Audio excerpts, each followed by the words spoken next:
नमस्कार मित्रों, बहुत दिनों बाद पुनः एक वीडियो के माध्यम से आपके साथ संवाद कर रहा हूं। दीपावली का शुभ अवसर है। सभी को अपनी ओर से हार्दिक शुभकामनाएं देना चाहता हूं। दीपावली प्रकाश का पर्व है। वह प्रकाश जो अंधकार को नष्ट करता है। हर व्यक्ति के जीवन में अंधकार कहीं न कहीं उस रूप में तो अवश्य समाहित है जैसे हम बाहर का भौतिक अंधकार देखते हैं। प्राचीन काल में भी जब लोग रहा करते होंगे, जब विद्युत जैसी कोई चीज नहीं थी, बिजली नहीं आती होगी, तो कल्पना कर सकते हैं कैसे ये रातें बीतती रही होंगी। उसमें प्रकाश का क्या महत्व था। वह प्रकाश जो मार्ग को प्रशस्त करे, वह प्रकाश जो व्यक्ति को बताए कहाँ जाना है, जाने में कहीं कोई त्रुटि तो नहीं हो रही, और वह प्रकाश तो भौतिक। लेकिन दीपावली का आध्यात्मिक अर्थ क्या है, उद्देश्य क्या है, क्यों हम दीपावली मनाते हैं उल्लास के प्रतीक के रूप में। उस उल्लास के प्रतीक के रूप में जिसे कभी सभी अयोध्या वासियों ने तब मनाया था जब अपने घरों को उन्होंने जगमग दियों की रोशनी से इस प्रकार प्रकाशित किया था जब प्रभु श्री राम लंका से वापस आ रहे थे। एक उल्लास था, अलग वातावरण था। अगर आध्यात्मिक रूप में देखते हैं प्रकाश क्या माध्यम है, प्रकाश का माध्यम है जिससे व्यक्ति मुक्त हो जाता है, उल्लासमय हो जाता है। उससे सब कुछ वैसा लगता है बिल्कुल प्रदर्शित स्पष्ट वैसा दिखता हो। तभी तो हमने निषदों में कहा तमसो मां ज्योतिर्गमय, हे प्रभु इस अंधकार से मुझे उस प्रकाश की ओर ले जाओ। कैसा प्रकाश, किस प्रकाश की बात हो रही। बाहर में तो हम उस प्रकाश का अनुभव करते हैं जब भौतिक रूप में देखते हैं, तो आंतरिक प्रकाश क्या है। वह प्रकाश जो हर व्यक्ति के अंदर स्थित है, वह प्रकाश जो बताता है सत्य क्या है, असत्य क्या है। वह प्रकाश जो हृदय में स्थित अंतर्मन जिसको कहते हैं। जैसे कई बार हम देखते हैं जो जीवन जीते हैं, तो अभी तक जैसे मेरी अवस्था 42 के पार है, बचपन से आज तक जो भी समय बीता कहीं न कहीं कोई लक्ष्य को लेकर चलते रहे। हर व्यक्ति के मन में कुछ न कुछ लक्ष्य होता है, लेकिन जब वो लक्ष्य पार हो जाता है तब लगता है क्यों हम इस लक्ष्य के लिए इतना परिश्रम कर रहे थे। परिश्रम तो किए, लक्ष्य तो हमने प्राप्त किया, लेकिन जीवन में तो बहुत आगे जाना था। वैसा ही एक लक्ष्य जीवन है जिसमें हर बीतते वर्ष के साथ, हर बीतते दीपावली के साथ आपको एक समीक्षा करनी होगी कि जिस लक्ष्य को लेकर हम चले थे, क्या इतनी अवस्था के बाद उस लक्ष्य की प्राप्ति की ओर हम अग्रसर हैं।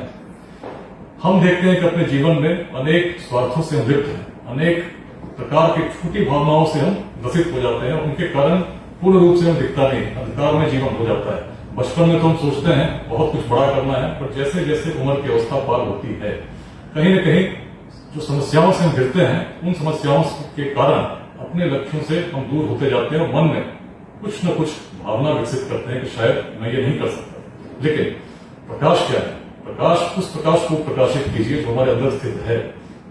जैसे हम पढ़ते हैं, ऋग्वेद में पढ़ते हैं, उपनिषद में पढ़ते हैं, द्वा सुपर्णा सयोजा सखाया समानम वृक्षम परिसजाते तयोरन्यम पिप्पलम। जिस प्रकार की बात उसमें कही गई, क्या कहा गया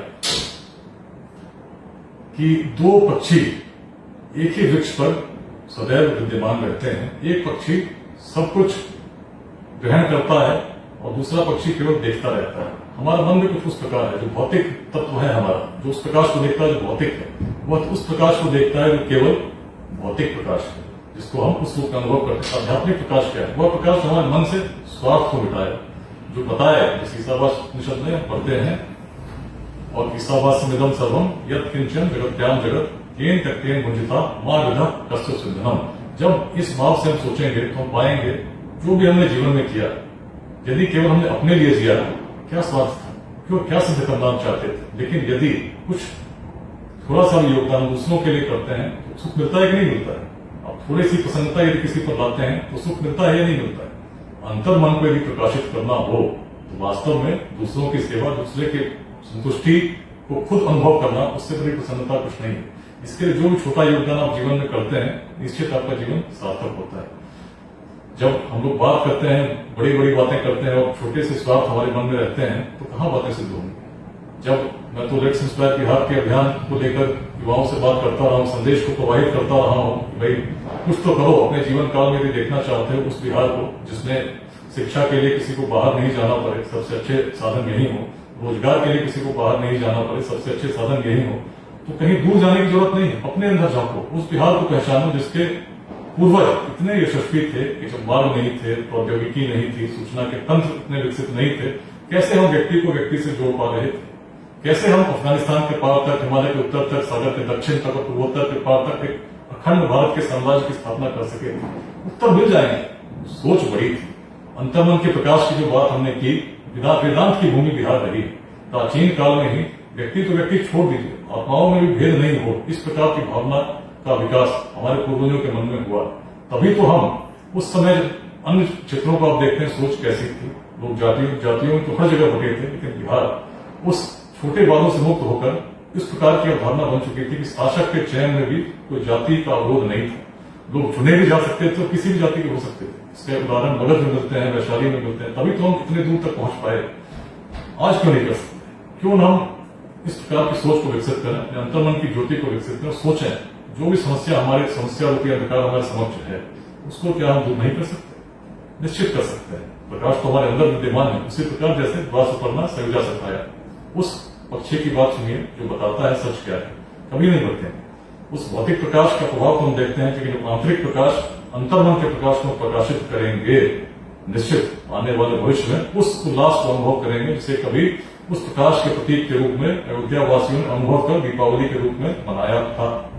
आइए संकल्प लेते हैं, सोचते हैं, कुछ आंशिक योगदान इस दीपावली से ही निश्चित करें, जो किसी दूसरे व्यक्ति के मन में कुछ प्रसन्नता लाए, उसको कुछ संतुष्टि दे सके। जीवन क्या है? जीवन तो आज है, कल चला जाए। कितने लोग आए, कितने चले, याद हम किनको करते हैं? उनको ही करते हैं जिन्होंने समाज को कुछ दिया। क्यों ना हम कुछ समाज को देने का संकल्प लें। अपने लिए तो हर व्यक्ति जीता है, लेकिन कुछ आंशिक योगदान यदि दूसरों के लिए करते हैं, इतिहास में लकीर बना जाते हैं, जो समय समय तक चिंतन काल तक स्मरण लोग करते हैं। हर व्यक्ति की क्षमता असीम है। उस असीम क्षमता के थोड़ा भाव भी हमने उस रूप में योगदान के रूप में करना शुरू किया, तो आप देखेंगे आपकी क्षमता का प्रभाव कहां तक जाएगा। सभी को दीपावली के इस पर्व पर पुनः शुभकामनाएं देकर कहना चाहता हूं, मन बहुत प्रसन्न है। पिछले करीब 2 दीपावली के अवसरों पर हमने देखा किस प्रकार हम कोरोना से ग्रसित थे, अनेक प्रकार के भय हमारे मन में व्याप्त थे, लेकिन उससे धीरे धीरे मुक्त होते जा रहे हैं। हो सकता है पूर्णतः समाप्त नहीं हुआ, लेकिन जो भय का वातावरण था क्या मुक्त नहीं? परिवर्तन संसार का नियम है। इसीलिए कभी भी किसी समस्या को देखकर यह सोचना कि परिवर्तन संभव नहीं है, बिल्कुल गलत है।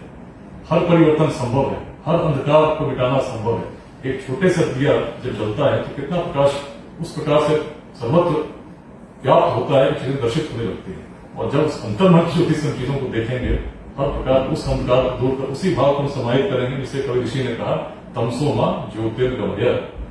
सभी को पुनः शुभकामनाएं। धन्यवाद। हैप्पी दिवाली।